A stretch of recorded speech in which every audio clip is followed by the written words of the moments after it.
Puji Tuhan, shalom. Tema firman Tuhan buat kita hari ini banyak alasan. Kalau lagi sehat, lagi kuat, banyak alasan dari kita orang percaya, yang tentu tujuan dari alasan itu adalah membela diri untuk menjauhkan kita dari Tuhan. Tetapi hari ini saya akan mengupas secara detail buat saudara akan seperti apa, akan menjadi apa orang-orang yang berdalih, orang-orang yang memiliki banyak alasan tersebut. Kita akan melihat Lukas pasalnya yang ke-14 ayat 15 sampai 24. Mendengar itu berkatalah seorang dari tamu-tamu itu kepada Yesus, berbahagialah orang yang akan dijamu dalam kerajaan Allah. Tetapi Yesus berkata kepadanya, ada seorang mengadakan perjamuan besar dan ia mengundang banyak orang. Menjelang perjamuan itu dimulai, ia menyuruh hambanya mengatakan kepada para undangan, marilah, sebab segala sesuatu sudah siap. Tetapi mereka bersama-sama meminta maaf. Yang pertama berkata kepadanya, aku telah membeli ladang dan aku harus pergi melihatnya, aku minta dimaafkan. Yang lain berkata, aku telah membeli 5 pasang lembu kebiri dan aku harus pergi mencobanya, aku minta dimaafkan. Yang lain lagi berkata, aku baru kawin dan karena itu aku tidak dapat datang. Maka kembalilah hamba itu dan menyampaikan semuanya itu kepada tuannya. Lalu murkalah tuan rumah itu dan berkata kepada hambanya, pergilah dengan segera ke segala jalan dan lorong kota dan bawalah kemari orang-orang miskin, orang-orang cacat dan orang-orang buta dan orang-orang lumpuh. Kemudian hamba itu melaporkan, Tuhan, apa yang Tuhan perintahkan itu sudah dilaksanakan, tetapi sekalipun demikian masih ada tempatan. Lalu kata Tuhan itu kepada hambanya, pergilah ke semua jalan dan lintasan dan paksalah orang-orang yang ada di situ masuk, karena rumahku harus penuh. Garis bawah firman Tuhan, rumahku harus penuh. Sebab aku berkata kepadamu, tidak ada seorang pun dari orang-orang yang telah diundang itu akan menikmati jamuanku.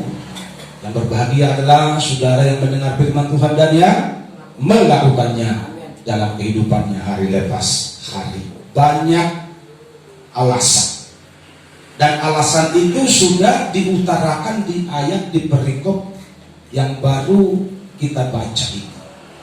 Secara logika, alasan itu sangat relevan, alasan itu sangat masuk akal. Karena yang satu bilang baru beli ladang, yang satu bilang baru beli keledai, yang satu bilang baru nikah. Semua alasan itu sangat logis menurut logika manusia. Tetapi apa yang terjadi bagi pemilik pesta tersebut, bagi tuan yang akan mengadakan pesta itu, rupanya dia tidak mau dengar apapun alasan, sehingga dia marah dan dia merubah strategi. Dia bilang, pergilah ke segala lorong kota, ke segala simpangan, ke segala perempatan jalan, paksa orang datang. Kenapa? Karena rumahku harus penuh. Makanya gereja kita harus penuh. Tembok ini kita harus jebol, kita harus beli ini dekat Tuhan. Haleluya. Mengapa? Ini yang perlu kita mengerti hari ini. Mengapa banyak kali orang Kristen pintar bikin alasan? Sederhana sekali, karena merasa kurang penting. Tetapi mereka bersama-sama meminta maaf. Yang pertama berkata kepadanya, aku telah membeli ladang dan aku harus pergi melihatnya, aku minta dimaafkan. Saya mau tanya kepada saudara, kalau misalnya hari ini hari kebaktian, hari ini hari pesta itu yang dibuat oleh Tuhan tersebut, bisakah orang yang berdalih ini mengundur waktu 1 hari aja untuk mengurus ladangnya?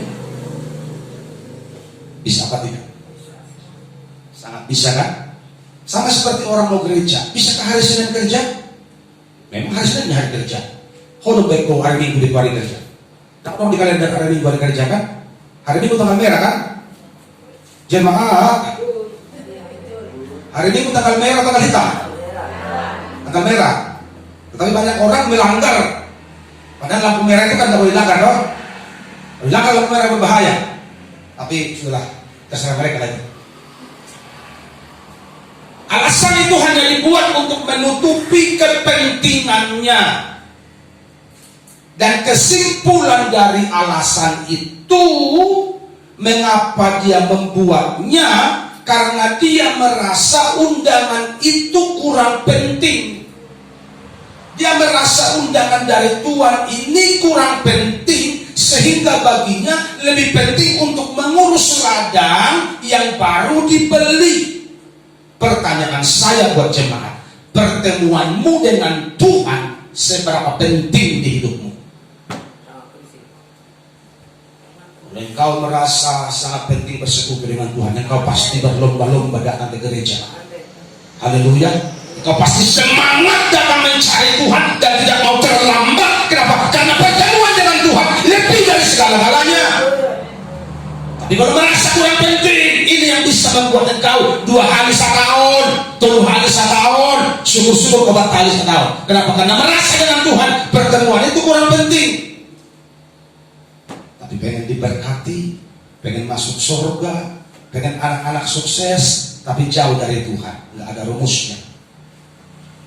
Itulah masalah. Yang dekat Tuhan aja masih jungkir balik.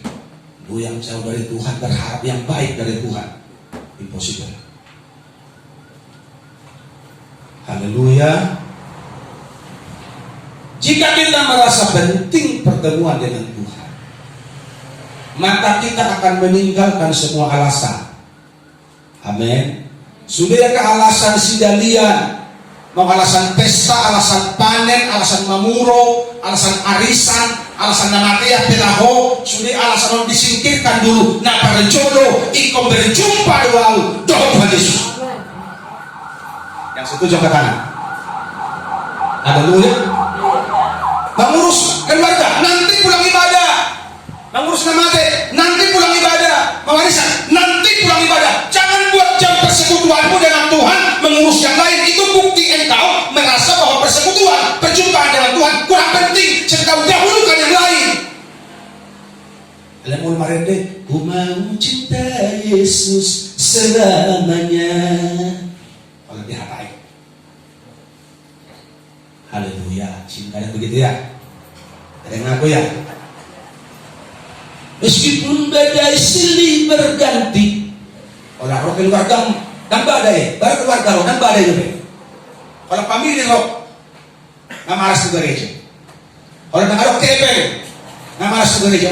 Meskipun badai silih berganti, makanya aku parendai lagi, apa parendai kalau begitu kan?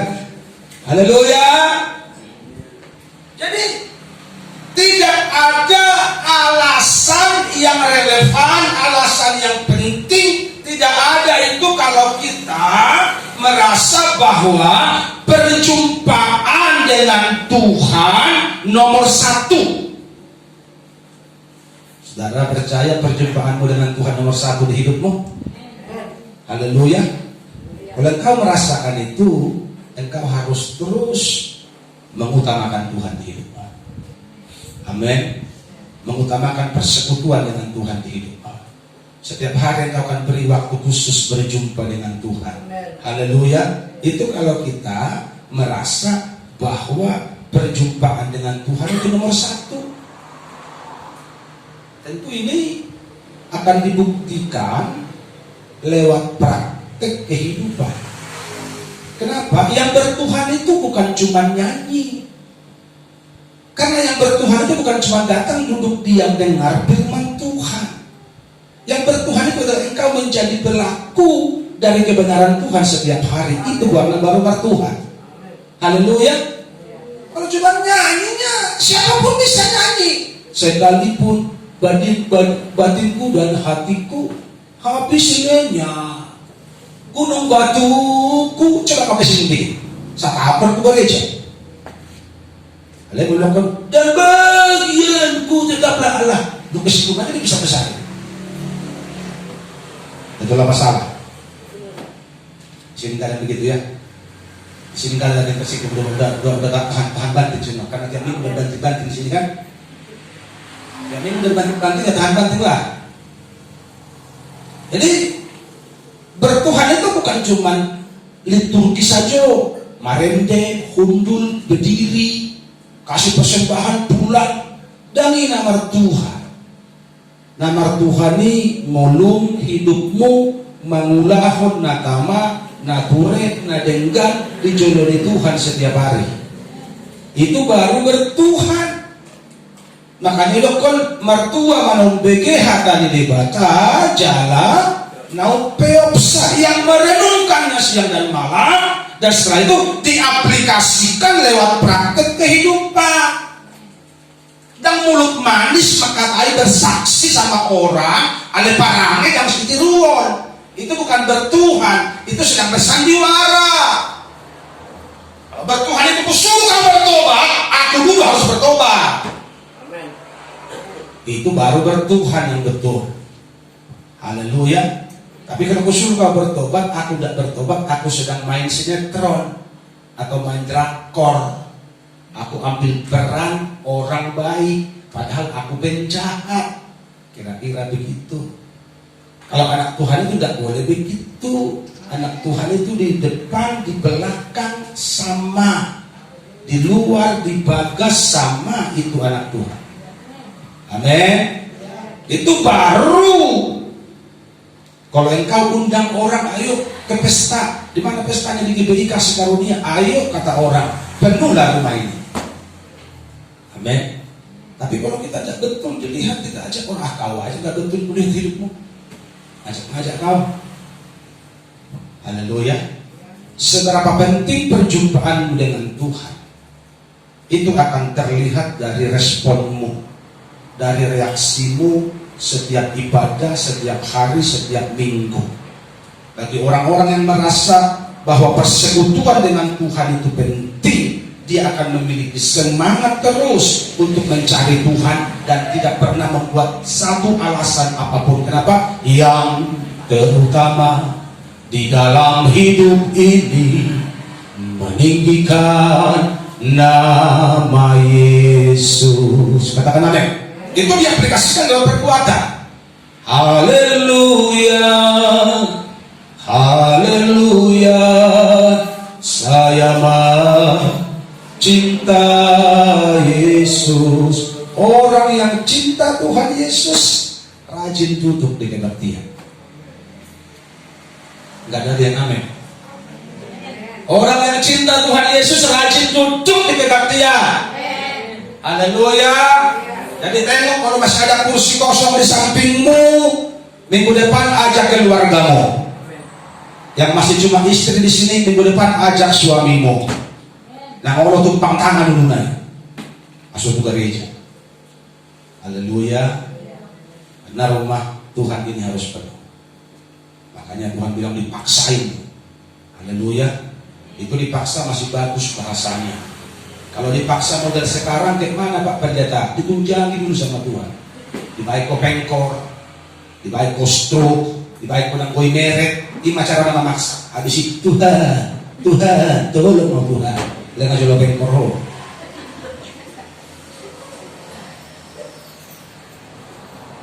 Hanya sudah disehat, datanglah dengan rela hati. Amin. Amin. Karena Tuhan kan bilang begitu.